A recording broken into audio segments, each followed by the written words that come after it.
In March of 2021, I came here to NATO to affirm President Biden's commitment to rebuild, to revitalize, to re-energize our core alliances and partnerships.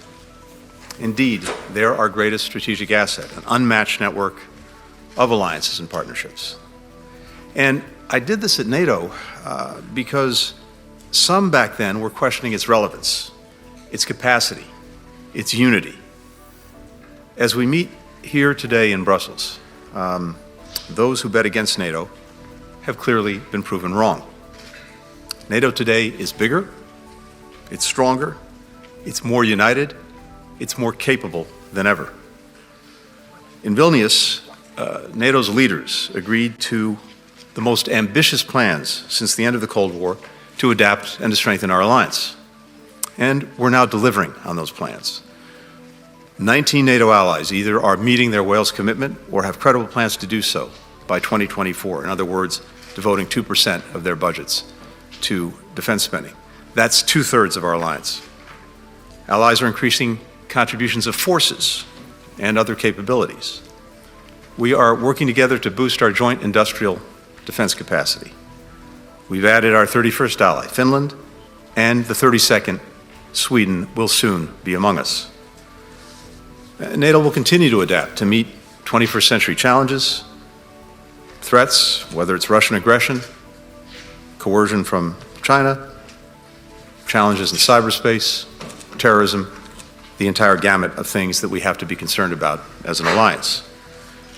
And in fact, it's this capacity to evolve that has made NATO the world's indispensable alliance for 75 years, and the actions we've taken at Vilnius and that we're taking here over the last couple of days are setting NATO up to remain that indispensable alliance for the next 75 years.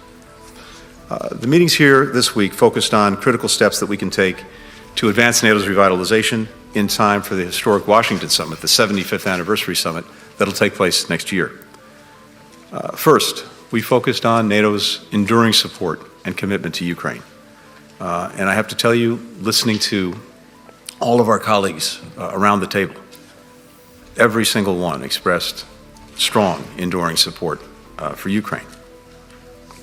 Some are questioning whether the United States and other NATO allies should continue to stand with Ukraine as we enter the second winter of Putin's brutality. But the answer here today at NATO is clear and it's unwavering.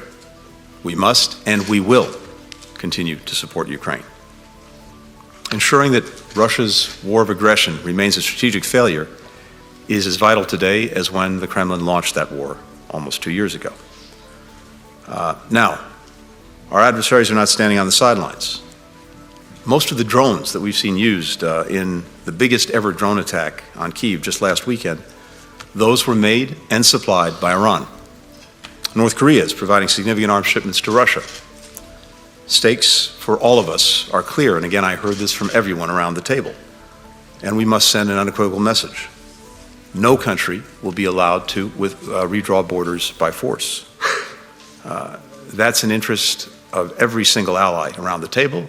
It's an interest of many countries beyond this alliance with whom we've been working since February of 2022. And it's also why we're accelerating efforts to enable Ukraine to stand strongly on its own feet, militarily, economically, democratically. Even as we're supporting Ukraine's fight today, we are helping them build a military that is capable of deterring and defending against aggression far into the future.